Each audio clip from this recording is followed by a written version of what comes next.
And you. Good morning. Good morning. It's great to stay up late. Good morning. Good morning to you. What's up on this Monday? Monday. Monday.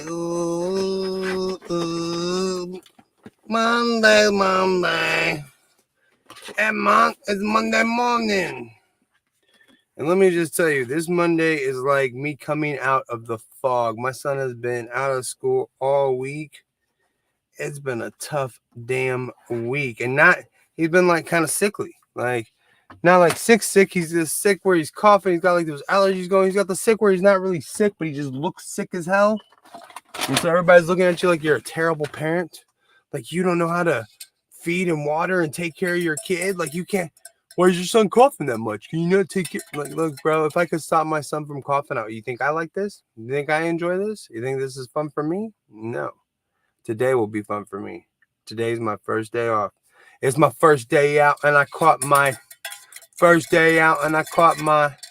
Y'all probably don't even know what I'm talking about. Like y'all just don't get it.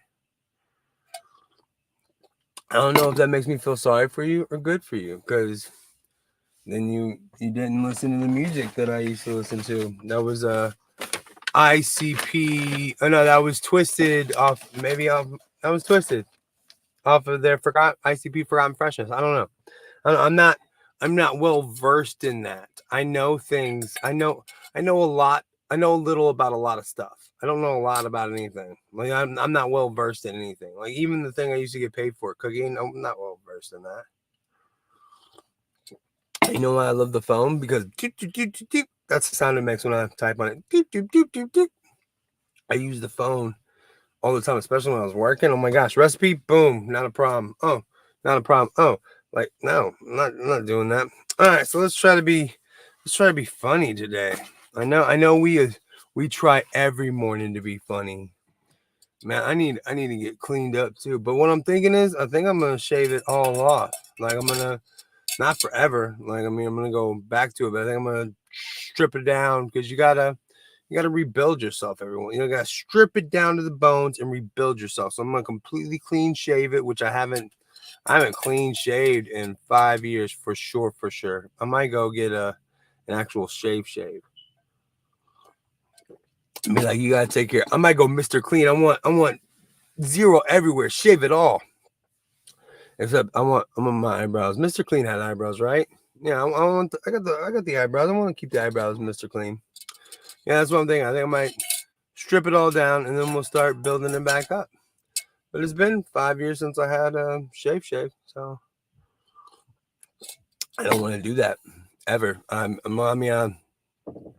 hate shaving. Like it might be my least favorite thing to do. Like the whole shaving. Oh my gosh, it's so boring, and I'm not good at it either. Like lining, like I used to have those chin straps back in the day, and they were always off. Like I felt like I never got them right. I felt like I could never get them correct. And the fact that I used to have the chin straps. Oh man, the chin straps. What's up, bro? Maybe I should go back to just having the chin straps. Maybe that should be my beard line. Chin straps back. Hood. All right, so what do we want to talk about this morning? These are kind of the off kilter jokes. They're not off kilter, but Drunkle Bill. I have a Drunkle Bill, and I loved my Drunkle Bill. Not everybody was a huge fan of Drunkle Bill. Kids love Drunkles. Like Drunkles are the best. It lets you get away with anything. My Drunkle let me drive on a 2-lane highway when I was 14 years old. And he was also a part of the first time I got pulled over by the police. Well, not even pulled over. Drunkle Bill let me drive his truck to go get some pizzas and the liquor store. I didn't know we were going to the liquor store, I don't think. But I don't think my mommy knew either. I don't think my mommy understood how Drunkle Bill was. So we go down the dirt road. I'm driving along because, I'm 14. I'm learning how to drive. But yeah, thanks, Drunkle Bill. And I start to get out. What are you doing? I'm letting you get over in the driver's seat, sir. No, you're driving us completely there. Because Drunkle Bill knew the better of the two tickets was having a minor drive and not getting pulled over for in DWIs. Drunkle Bill was smart. So we get there, and this is how Drunkle Bill was. He was telling me to keep because cars used to have hood ornaments, and you want to keep your hood ornament in line with the side of the road, the edge of the road. I forget what the fuck the name is. The median. You want to keep it like in line. You're not driving over there, but you're just keeping it in line. He wanted me to keep that middle of the car in line with that middle part of the road. I'm like, Bill, I don't think that's how it works, man. I'm not for sure. Again, I'm only 14. I don't know much, but I think we ought to keep it over. So anyways, I kept it over there just to be safe, just out of my own. And he was like, yeah, now you're doing it. I'm like, you're telling me the other way. How drunk is Drunkle Bill today? So we get to the pizza place, and when you turn in, there's this big dip. Douche! I bottomed the shit out, and I guess it was so bad that somebody called the policia. So I go into the pizza place to get the pizza. Drunkle Bill goes into the liquor store. He's getting the liquor. I'm getting the pizza. I come out with the pizza, sit down in the truck. It's waiting for Drunkle Bill because I'm going to drive back. I'm getting prepared. Yeah, I'm going to turn on the car, rev it. I'm excited because, 14, you get to drive. What's up? And a cop pulls up. Who can it be? It's a police officer. He pulls up behind me, gets out of his car, and I'm kind of freaking the fuck out. I'm a 14-year-old. I'm sitting in the driver's seat, but I'm just going to act like I'm just waiting for my uncle. Like, hey, how you doing today, son? Oh, I'm doing good, sir. How are you? Oh, I'm good. Who was driving this vehicle? Oh, my Uncle Bill was driving this vehicle. Where's your Uncle Bill? I think he's in the store real quick, sir. He'll be right out. And then Drunkle Bill comes out, and Drunkle Bill comes out with, I remember, a big jug of wine and I want to say 2 grocery bags, like those brown paper grocery bags full of alcohol. That's what I'm guessing. That's what I like to remember it as. So then Drunkle Bill comes walking out, walks over, and we're a podunk little town, so Drunkle Bill and this cop kind of know each other. Hey, Bill, how you doing? I'm doing good, man. How you doing? I'm doing fine. Bill, were you driving this truck? I wasn't driving that truck. Bill, who was driving that truck? He was driving that truck. Snitches get stitches, Uncle Bill. What are you doing to me, dog? You're killing me, man. But Drunkle Bill was smart because guess what? It's way better to have a minor driving than to have Drunkle Bill driving. Good on you, Drunkle Bill. It's lesson learned. Then from there, from my first time getting pulled over, let's go to my first jail experience. It happened about 4 years later. I'm 18 years old, freshly turned 18 years old. I get taken to a podunk little jail for the first time. And at this podunk little jail, they don't have a million outfits for you to wear, a million uniforms for you to wear. And I'm a heavier set individual at that time. I'm like 300 plus pounds. So it's tight in there. They give me an XL jumpsuit to wear. The extra large jumpsuit does not fit me at all. I mean, we're talking skin tight, everything you can see. Like, I've never felt more uncomfortable in my life.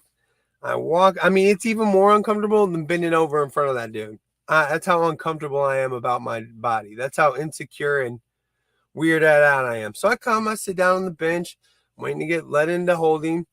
And over the intercom, you hear, "That boy look like a stuffed sausage." Really, guys? Like, life isn't bad enough for me as it is at the moment. You got to make my life that much worse. Why would you? That boy look like a stuffed sausage. You got to body shame me before I walk into the dick. Sphincter says what? Okay, quick little crazy test. If anybody watching right now is any way remotely attracted to me, you're knuckin' futz. If you find me cute at all, if you're like, yeah, he's a cute little guy, you're knuckin' futz. I'm sorry, but in my experience, the women that truly like me are fucking crazy. For some reason. I don't get it. I don't understand why it happens, but for some reason, they're knuckin' futz. They don't want to be nice to me at all. Have you ever fought an old dude or a short dude? If you have, I'm almost positive They either kicked your ass or came very close to kicking your ass. Short dudes have been preparing for this fight their entire life. Assume that every short man is a UFC fighter because they have been messed with their entire life and they're not messing around with you. And old dudes will sit there and look. And I know you're thinking like, oh, you know this because you're an old dude. No, not me. But old dudes would be sitting there like trying to fight you and barely look like they're standing up, eyes closed and shit, and boom! All of a sudden, you get right crossed and you're on the ground because some old dude knocked you out. Old short dudes, oh my God. You're not going to come out, you're not going to live. You're not going to live through this. Old short dudes will mess you up, dude. Know this for a fact. You see an old short dude and he's pissed off at you, run away.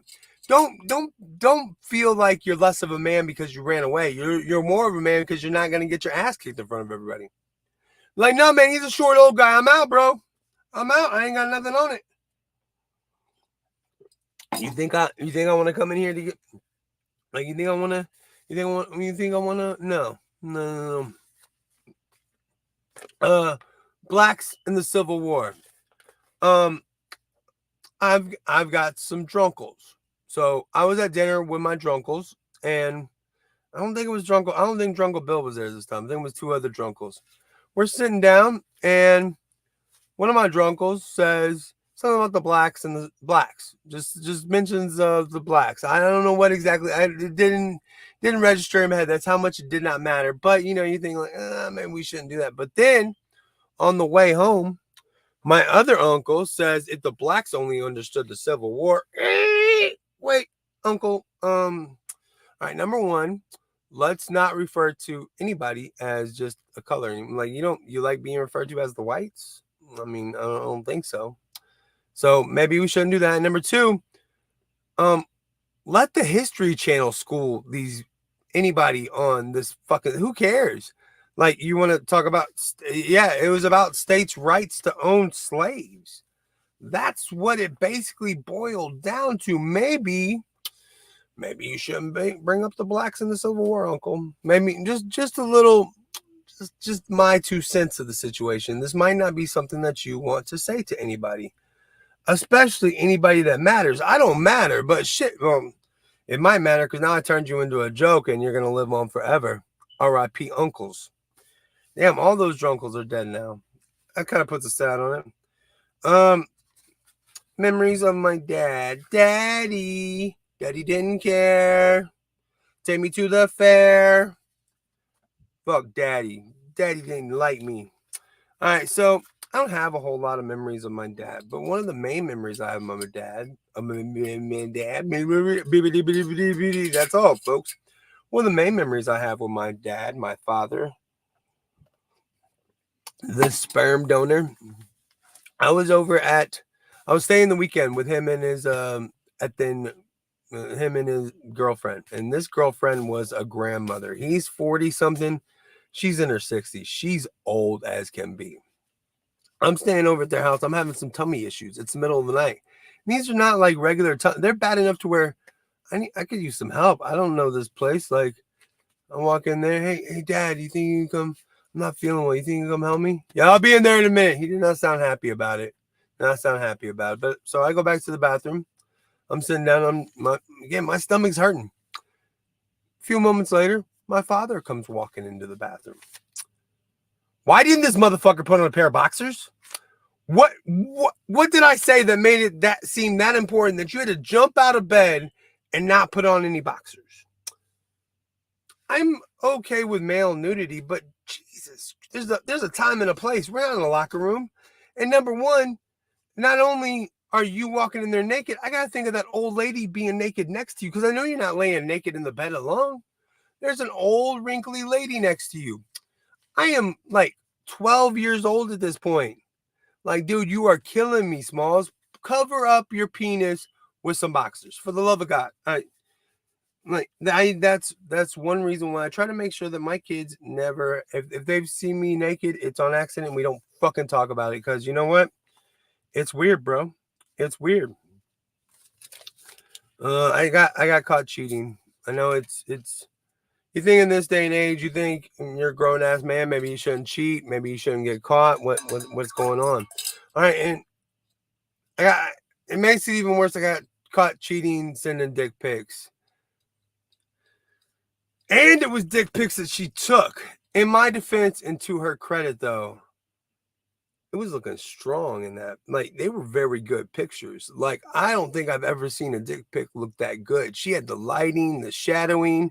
There was definition. There was something next to it, so you can see, oh, it's bigger than a Coke bottle. It's about as thick. There we go. Like, I was supremely impressed with her picture taking skills. So I had to share it. I had to share it with the world. I had to give it. I had to let it go. Like, you have to. There's some things in this world that you have to set free, and that picture had to be set free because it was genius. She was genius in taking it. Like, why take bad dick pics if you don't want me to share it to everybody? Like, make it look ugly, and I won't share it to anybody. Like, you seen it. Like, why do you want to? Like, why you want to try to make it look better than it actually is? You know it ain't shit. Because guess what? Men, we ain't shit. I don't know if anybody's let y'all know this. I don't know if it might be a well hidden secret, but I spent a lot of time at happy hours with my mom and her group of homegirls, and they were not fans of dudes. They didn't like. We ain't shit. We don't take care of our kids. We don't pay our bills.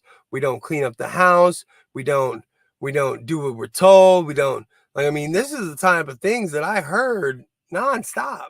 So there was never a chance of me being homosexual at all because I knew men ain't shit. Like, why are you going to be with a guy? They ain't going to take care of you. They don't care about you. They ain't shit, bro. Men ain't shit. All right. Next up, what else are we going to talk about this morning? I don't know if you see my tattoos.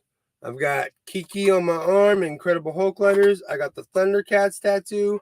I got Batman on my chest. I got Chef on the back of my leg, who's not colored in.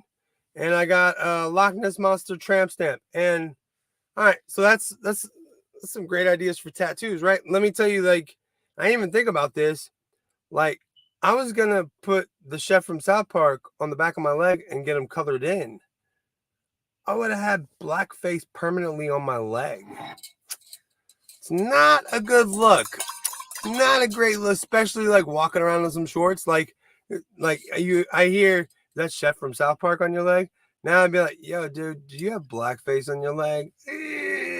And that was not like, thank you. At the time, I was like, yeah, color it in. No, it looks pretty good. I like it pale. I didn't even think about that. My thought was, if you don't color them in, we look a lot alike. Me and the Chef from South Park share some similar qualities. Beards, aprons, red. We share some similar qualities. So could you imagine? I could have had blackface on the back of my leg forever. Forever and ever. Amen. Thank you. Thank you for not letting me rock blackface the entire time. That would have been pretty bad. Pretty bad. Yep, I would not have enjoyed that at all. Let's see, what else should we talk about this morning? This one's been glaring at me. I was invited to be a personal chef in Arizona for a Christmas party. So I got flown out to Arizona with a group of like 6 or 7 dudes. Maybe not, let's say 6 dudes. I got flown out to Arizona with a group of 6 dudes. Excuse me. And we go out, do my shopping. I get all set up, and I'm making the first meal. It's like Friday night, first meal in Arizona. I think I make steaks and some other BS. I forget. And then some ladies of the evening come inside the room. Okay. And I think the other dudes knew what was going on because as soon as the ladies of the evening walked in, this other dude ran out with one of them. I'm like, okay, so finished cooking. And remember, I'm the help. So everything's done. I'm getting like cleaned up, I think. Maybe like I'm just hanging out in my room after my shift. And the boss comes in like, hey, I don't like these girls are about to leave. Do you want to hang out with one of them? Water's a bit shallow, bro. I'm number 6. I'm good. I'm good. And I wasn't married at the time, so I wasn't like, you know, I just knew that I'm gonna have sex at another point in my life. I don't need to worry about being married, like not be like when you're married, you're like, oh, when will I have sex again? Oh no, I better do it. Once you're not married anymore. Thanks to the hearts. I appreciate you. Thanks for joining and liking. But I was like, yeah, that water's not deep enough, bro. I don't even like knowing the people my lady's been with. Like, I don't even want to know, like having to look these dudes in the eye afterwards. That's weird. That's weird. I'm good. I'm good. Good morning. Good morning. It's great to stay up late. Good morning. Good morning to you and you and you and you. Hey, I don't even know if I introduced myself this morning. What's up? What's up? What's up? My name is Keenan. I know what you're thinking. This guy isn't black or Fred Durst. Don't. I know you're surprised I'm not a black dude. Don't worry. My mama was surprised I'm not a black dude either. And I am Fred Durst. This is just what it looks like when you do it all for the nookie. It's what happened. Like when you do it all for the nookie, this is how it goes down. I did it all for the nookie. Come on, the nookie. So you can take that cookie. You don't want none of that cookie. So yeah, my name is Keenan, and I've been gentrifying since 1983, guys. Y'all thought the name Keenan was for black people. No, it's not just for the blacks anymore. I'm taking it over. All right, so my greatest achievement ever. I want to talk about my greatest achievement. So, well, one of my greatest achievements in life is I got a dancer to eat on stage while she was dancing. And I'm proud of that because there's a movie by Adam Sandler. Stop me if you've seen it. It's called That's My Boy. Lunel, the comedian, is a ripper, and she's dancing on stage, and they make the best Denver omelets at this club. So she's eating a Denver omelet upside down while Adam Sandler is watching her, and people are like watching her, like this is happening, like this is why the show is going on. So then my goal in life was to get a woman to eat on stage. That's a hard goal to accomplish for a dude that looks like this. I don't like that movie came out in like 2014. I tried for like 2 years to get a woman to eat on stage. The closest I got was a girl like crawling up to me and taking a bite of my pizza. That's not what I'm tipping for, sweetheart. Like I'll give you, but come on. I need a little bit more than that. I need just a bit more than that. So I tell this story to my friend Meryl Streep, and I call her Meryl Streep because she's a brilliant actress. She can get it done, bro. So I tell this story to Meryl Streep, and she says, "I'm getting this done for you today." What? Yes, ma'am. This is one of those times when a woman tells you to do something, you just shut up and do it. Yes, ma'am. Got you.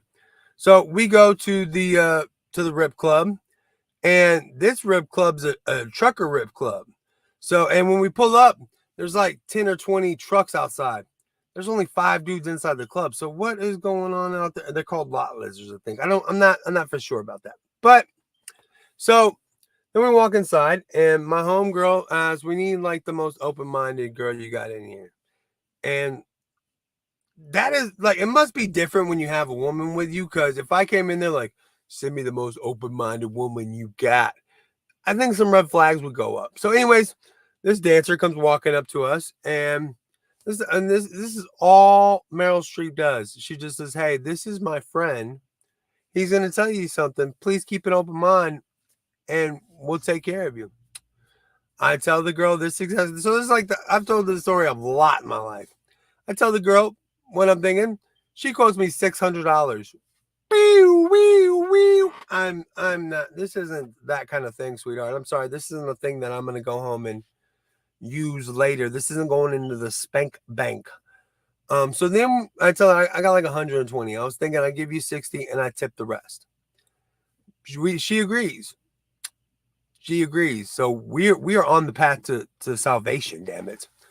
Then we got to pick out what we're eating, and this is the best menu in stripper and ripper club history. All right, there is a Slim Jim, sweet tarts, all kinds of little candies. Because again, it's a trucker. It's like on the road to Damascus type truck stop. So they got everything in there.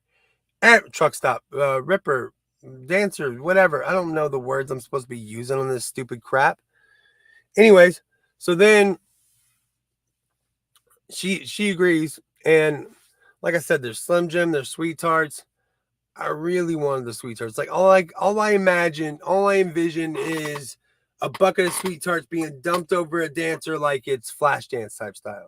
I'm a maniac. I don't have that. I don't have a bucket full of Sweet Tarts type of money going on today. They have a Slim Jim, but I mean, what's the girl gonna do? Fillet a Slim Jim? I'm good. Sorry, coffee and butter made me burp. So then we settle on a plain cheeseburger. The cheese just to keep it together. She then walks out with this cheeseburger like she's making love to the night, motherfucker. Making love to this burger. And it's a part of the dance. She's taking bites of it. She's eating. She's doing her dancing. She's doing everything. And then she starts to climb the pole. The burger's in her mouth while she's climbing the pole. And then she spins. She's taking another bite. And then she drops to the ground. Boom. Takes another bite. All my dreams came true in that moment. Like every dream I'd ever had had just popped up and come true. Thank you, Meryl Streep. I will never forget you. This story will be forever told. You are ingrained in history as the best friend I ever had. No other friend has taken me and got that. Like I told you a story and you're like, we're going to get that done. And I thank you. All right. All right. So we'll figure out. These are all like dipped in racism somehow. All right. Not me being I'm not gonna. The more I explain it, the worse I get. All right. Kissing black women. Can they taste the inherent racism in me? Black women like me. My name is Keenan. I'm kind of cool. I'm a down ass white dude. They want to hang out with me. But I've noticed like when you're like the first night with a black woman, they don't really want to kiss you. And this happened one night, and I go and talk to my homegirl the next day, and I said, this girl wanted to kiss me. We're getting hot at me. She's like, she's black. I'm like, yeah, but what does that matter? She's like, I don't know where the fuck your mouth's been. That for real, like that's for real. She's like, I was like, we're clearly about to have sex. She's like, yeah, but there's gonna be something. I'm like, but what? All right, I can get it. All right, my ex-wife was a racist, and I did not know it. They don't. When people are racist, they don't. A lot of racist people just don't come out and tell you that. So when me and my ex-wife first got married, she would let her friends know, like, yeah, I got married to this guy named Keenan. Boom, boom. Is he black? My thought was, no, but now I know you're racist. No, it's because she was racist. And they were just very surprised that you'd get with a black dude. What? It didn't click in my, like, what? I didn't click in my head. Like, I'm not the brightest bulb in the bunch, all right? That's a given. We know that. I'm working on this joke. Like, racism's been around for hundreds and hundreds of years, right? Imagine if they got the right team behind racism. Racism's been so strong and prevalent.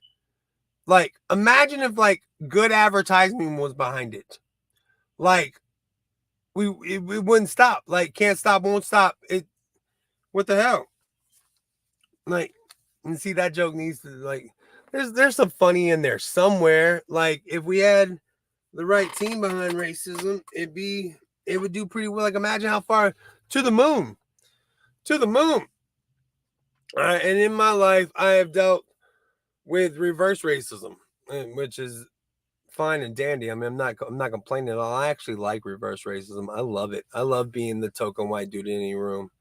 I want to be the only white guy because guess what?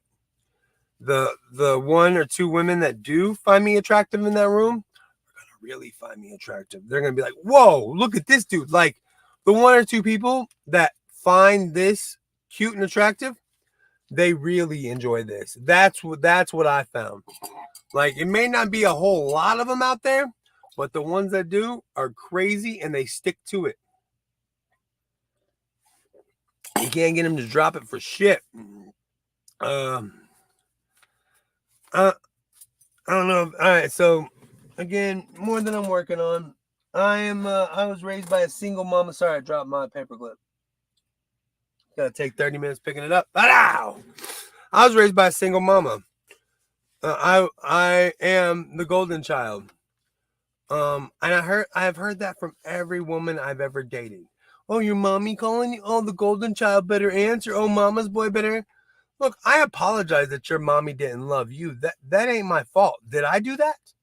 No, I did not do that. Mom, I had nothing. I'm sorry that my mom had so much love to give, and it was just all focused on this. Single parent, single child. This is it. We're best friends for life, bro. I'm gonna repeat a Shane Gillis joke that I heard last night. Like his mom asked him like, when we stop being best friends, and he said, I know exactly when we stop being best friends. When I learned how to jerk off.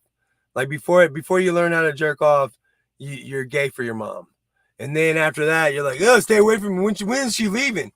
That was on Saturday Night Live. It was an open monologue. It was pretty damn funny. Like I gotta give it. Shane Gillis was pretty funny. His opening monologue was pretty good. But it was a slow night on Saturday Night Live this weekend.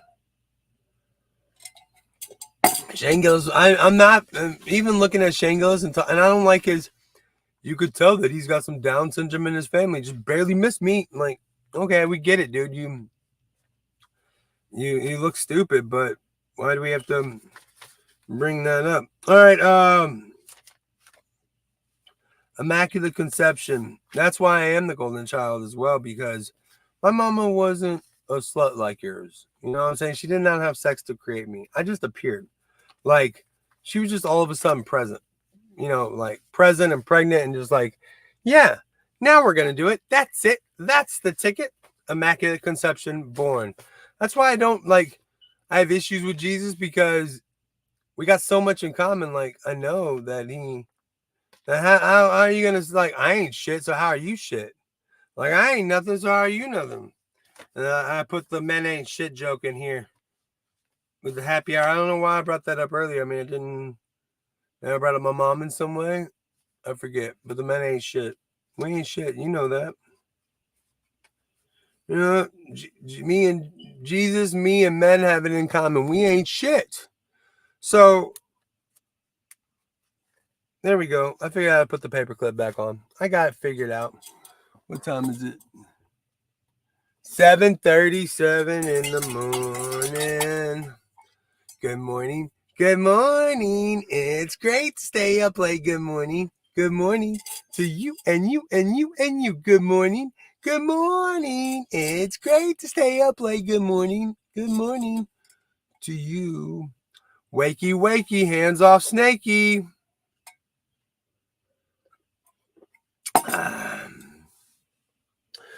Wake up, wake up. Maybe I should put on a little makeup. Maybe I should put on. Oh, maybe I should do like a makeup tutorial. This is not how you should do your shit, and just do it like really bad. I take a lipstick thing and just put it around my makeup tutorial.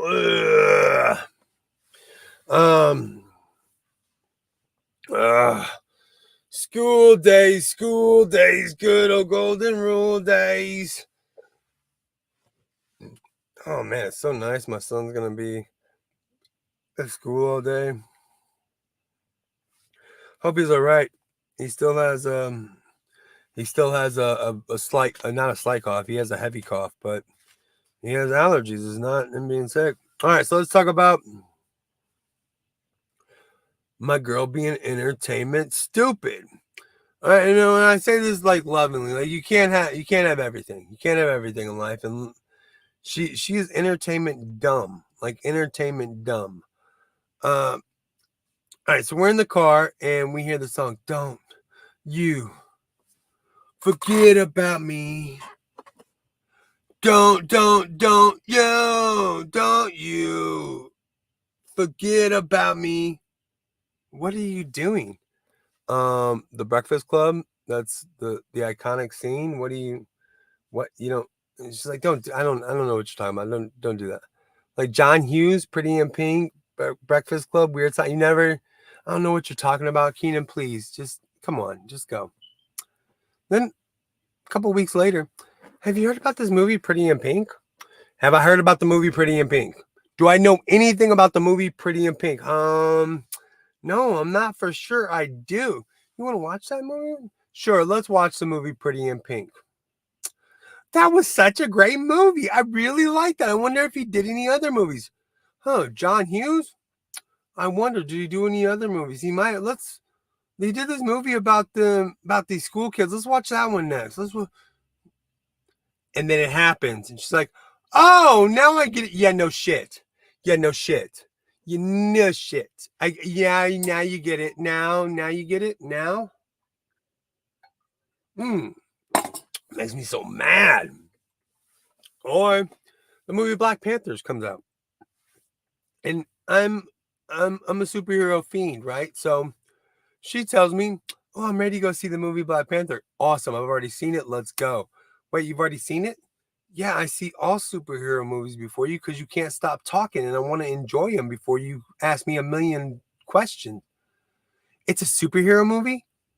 Yeah, have you not seen the commercials? The guy is running around in a costume looking like, and it's called just Black Panther. It's not called Black Panther Party. It's not called Fred Thompson, a Black Panther story. And let me just tell you, I only know that because of Netflix just put out a Fred Thompson documentary or something. And because of this joke, I've told it so many times that I have Fred Thompson ingrained in my head. So don't think that, oh, this guy's really got his shit together. No, I don't. I don't have it together. But anyways, so months and months go by. We're in the hospital. She's giving birth to my son. The only movie available that she hasn't already seen is Black Panther. So we watch it. Guess what I get to hear for the next, like, I don't know. I still hear that shit. What are those? Like, it's the first time she put socks on my son or shoes on my son. What are those? I knew you were gonna, like, that's what's so damn frustrating is I knew you were gonna like it. I knew you were gonna enjoy it, and you just whatever. Like something's got to be wrong with them for them to like me, right? Like something. Coffee and comedy. All right, let's see what we got. Jason Derulo. All right, let's go right into me. Here's some issues I have on my son's entertainment choices. All right, so because I have a 5-year-old son, you get to hear a lot of tablet in the background. And one day he's watching Abby and Elmo on Sesame Street. If you don't know who Abby is, congratulations. Your life is well lived and you deserve something because if you have kids, you know who the hell Abby and Elmo. Everybody know who Elmo is, but Abby's that little fairy that hangs out with Elmo. So Abby and Elmo are sitting there dancing. And guess who comes walking up? Jason Derulo. I don't know a whole lot about Jason Derulo, but I'm pretty sure he's a dancer, right? And he walks up doing the same dance that Elmo and Abby are doing. Hey guys, what are you doing? We're dancing. I could see that. Then the conversation's fucking over, right, Jason? Why like the conversation's over then, right? Like you can see that we're dancing. So then why are you coming up as then he asks, what dance are you doing? Elmo says, the Watusi.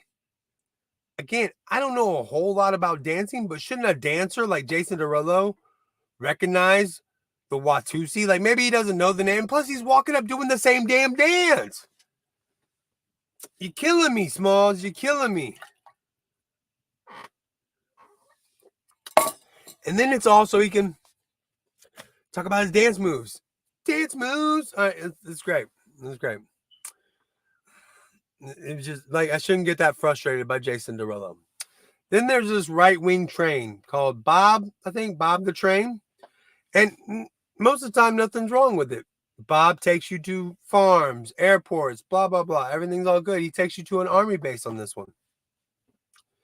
Kids need like Army, G.I. Joe, shit like that. I'm cool with it, no problem.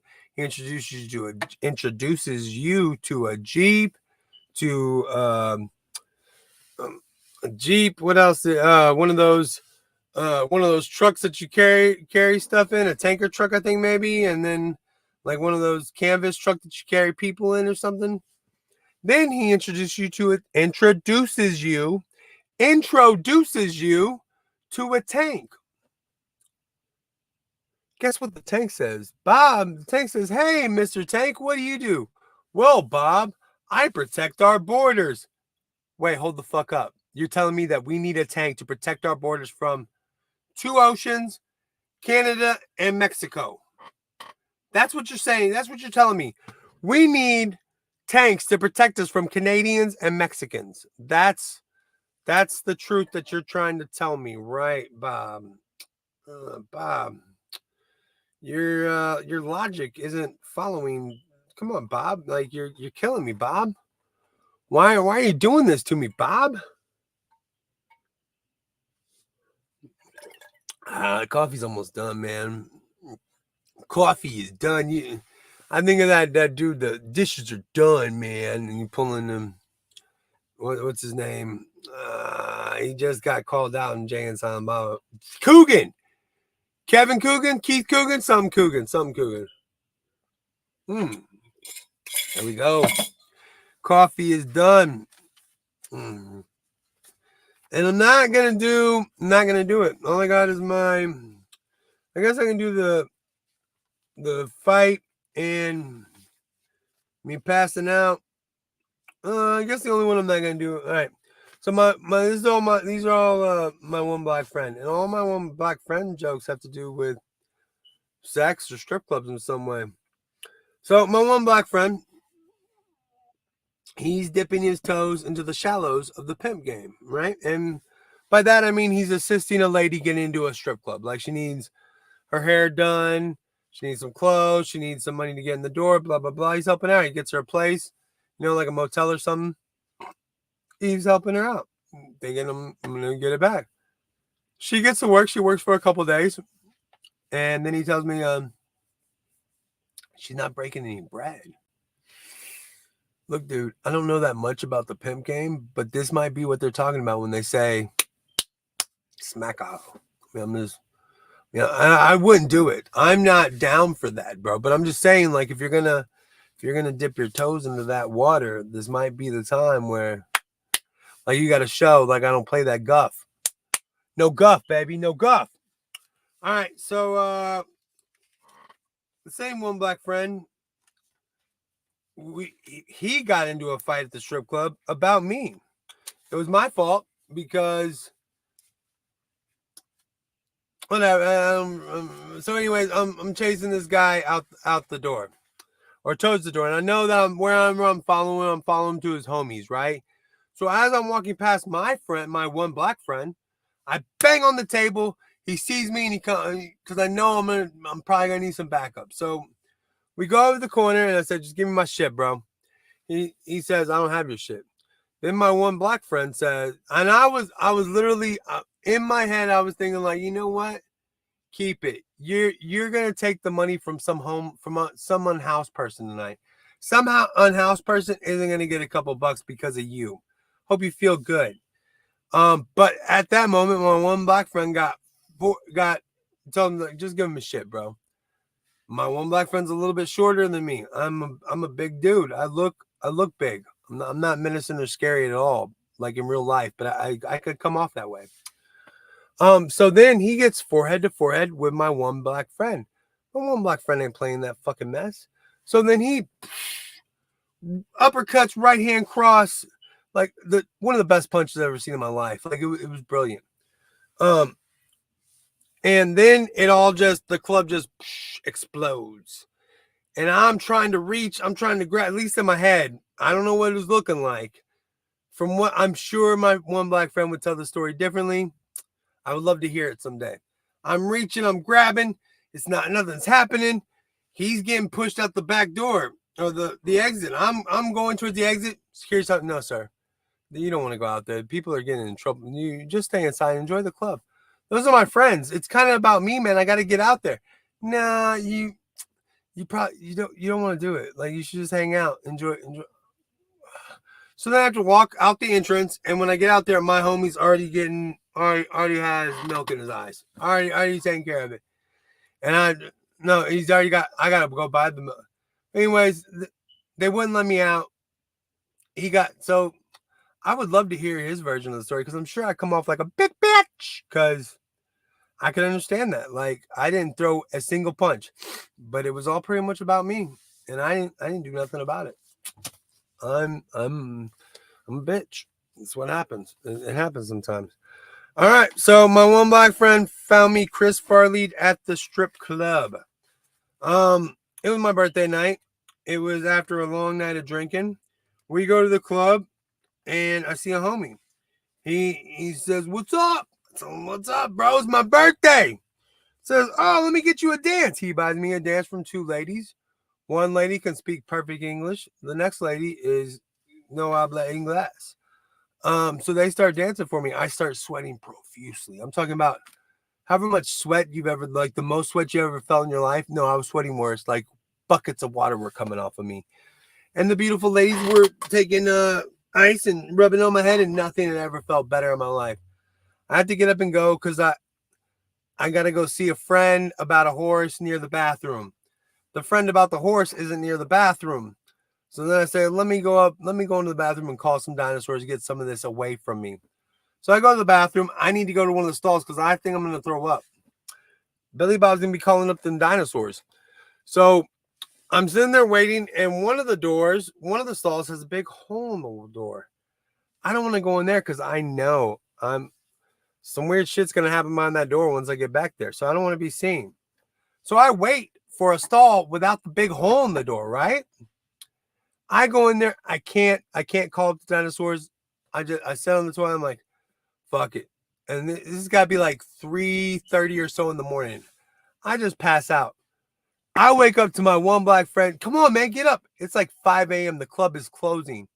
He's like, we got to go, man. We got to go. I was like, dude, did you take a picture? No, he did not take a picture. Then he starts to get me up, and I see I'm in the stall with the hole in the door. How the hell did I get there? I imagine somebody picking my big ass up and making me get over there. Like I don't envision, like I don't remember if they woke me up. I'm surprised they got me up and got me moved. Like that was a good surprise. But yeah, I was more disappointed that he did not take a picture of me. Chris, could you, like right now when I tell this story, if I could put the picture of me up in the background, boom, sold. It's funny right there. Like you met. What is wrong with that dude? He's Chris Farley on the bathroom toilet at the strip club. It happened. Sorry. Yeah, so that's my morning. Those are my jokes. This is how it goes, dude. You know what I'm saying? Do you know what I'm saying? You know what I'm saying. So how are you doing this morning? How's everything? How is it going? For me, it's a little strange. I got a case of the Mondays going. Somebody's got a case of the Mondays. Yeah, I got a case of wanting to punch you in your face. That's my case. Punch you in the face tonight. Give me something to break. All right. So I think that's it for this morning. I think. What do y'all think? I think we're good. I think we had a good morning. I think it was fun. Let's end this live stream for YouTube. YouTube's ended. Boom. Goodbye. And